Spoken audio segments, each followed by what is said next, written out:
Hello children, the story I'm reading for you today is Gruff the Grump. So it's written by Steve Smallman and illustrated by C. Bisco. I've not read this story before. I bought it at the weekend and I just love it. So I'll read the blurb for you first. Gruff was a bear, a great big bear. A great big, scowly, growly, grizzly Grump the bear. One morning, Gruff the Grump meets a little rabbit clinging to a branch, clutching to a fallen star. The little rabbit is trying to rescue all the stars she keeps finding and needs a big, kind friend like Gruff to help. Gruff certainly doesn't want a friend, but the rabbit is rather determined. So here's Gruff, looking thoroughly grumpy.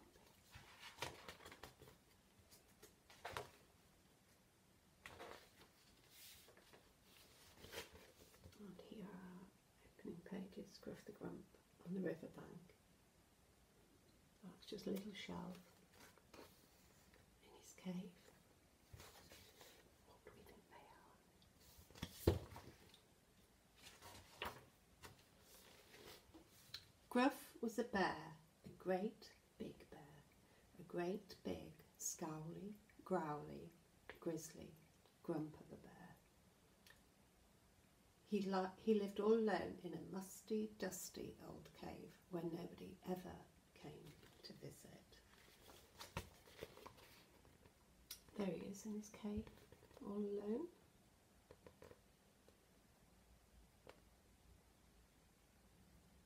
I think he looks fed up rather than grumpy bear. What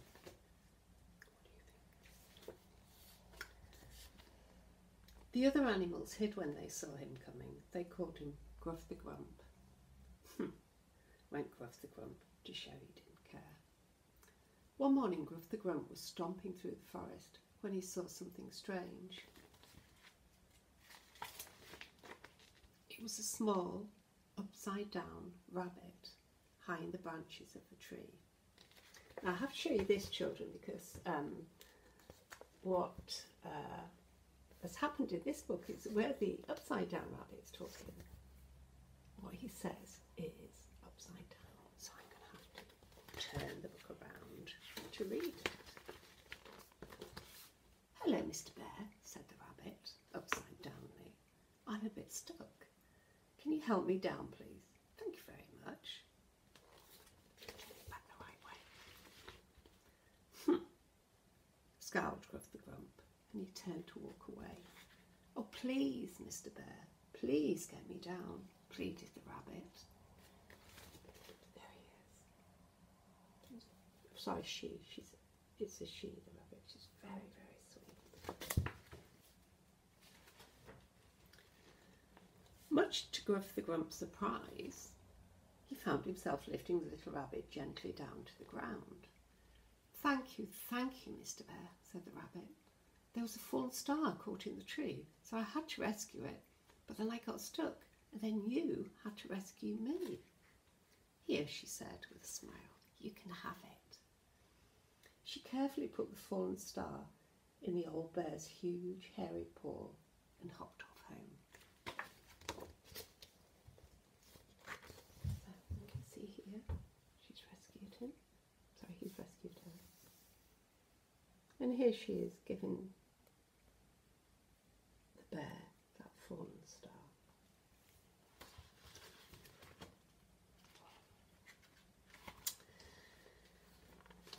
Gruff the Grump thought that the star looked a lot like a leaf, but he took it home anyway and put it on his mantelpiece. It was so golden and beautiful that it made him realise just how musty and dusty his cave had become. And for the first time in a very long time, he dusted the mantelpiece and brushed away some of the cobwebs.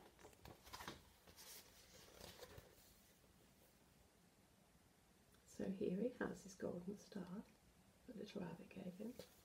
And here he is in his cave, having a dust with that beautiful golden star.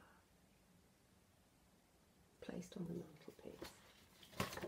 Do you think it looks rather like a leaf? A few days later, Gruff the Grump was fishing in the river when a log floated past. Clinging to the log was a small, soggy rabbit holding an orange, pointy thing. "Hello, Mr. Bear," said the little rabbit, rather soggily. "Can you help me out of the water, please? Thank you very much." Went Gruff the Grump. But then he reached over to lift the little rabbit safely to the river bank. There she is with her rescued star, looking rather soggy. Here's Gruff. He's a bit grumpy, but he does rescue her, doesn't he?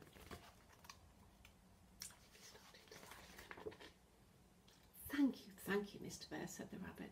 "There was a fallen star in the water, and I had to rescue it. You are very big and very kind.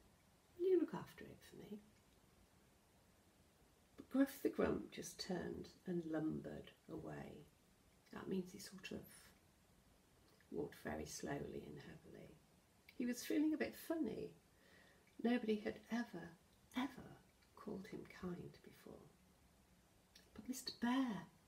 Bear, come back," cried the little rabbit, running after him. "I can't look after it on my own." Okay, I'll take it," snarled Gruff the Grump. And snatching the star, he slammed his cave door behind him. So here she is, and she's walking alongside him, pleading with him, please help. Eventually, she does persuade him, but in his grumpy sort of way. He slams that door behind him, doesn't he? Gruff the Grump put the star on the mantelpiece next to his other star. They looked so clean and colourful that they made him realise just how grim and grimy his cave still was.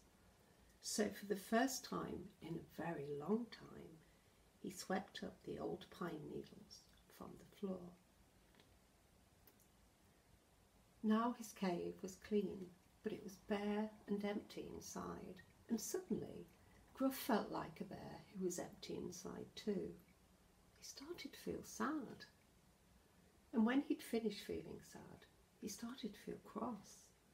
And he was right in the middle of feeling cross when there was a knock at the door.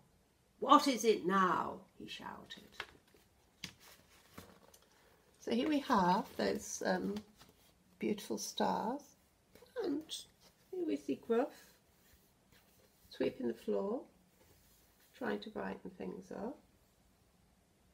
And then he gets that knock at the door.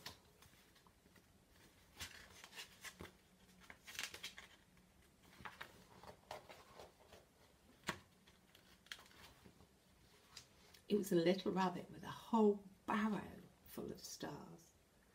"Hello, Mr. Bear," he said worn-outly. "There were lots and lots of fallen stars, and I had to rescue them."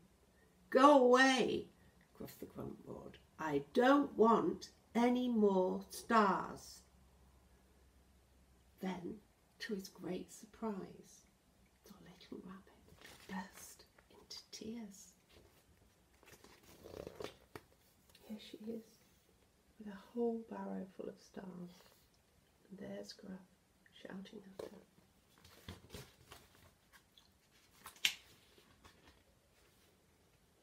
It made her cry. Gruff the Grump felt terrible. He wanted the little rabbit to stop crying, but he didn't know what to do. He tried pulling silly faces, but that didn't work.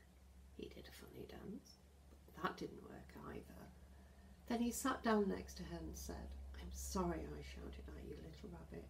I really am a grizzly grump of a bear." The little rabbit stopped crying and tried a little smile.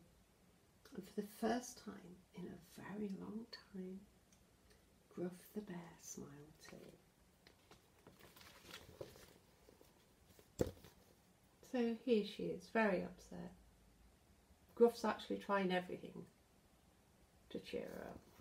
Silly faces, silly dances, and finally he just sits beside her and tells her how sorry he is.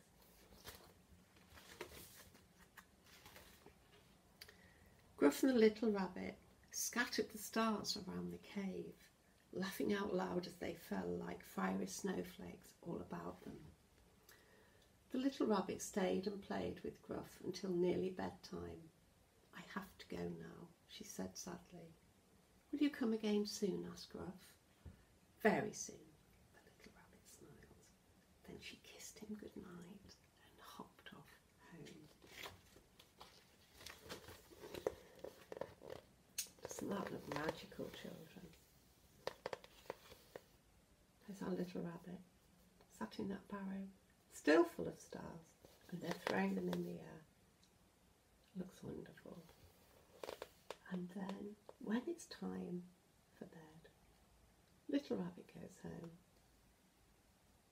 But Gruff the Grump, who isn't quite so grumpy now, asks her to come again. And she's very happy to. What a super, super story. I hope you enjoyed that, children. I have more super stories for you, so please join me again soon. Bye.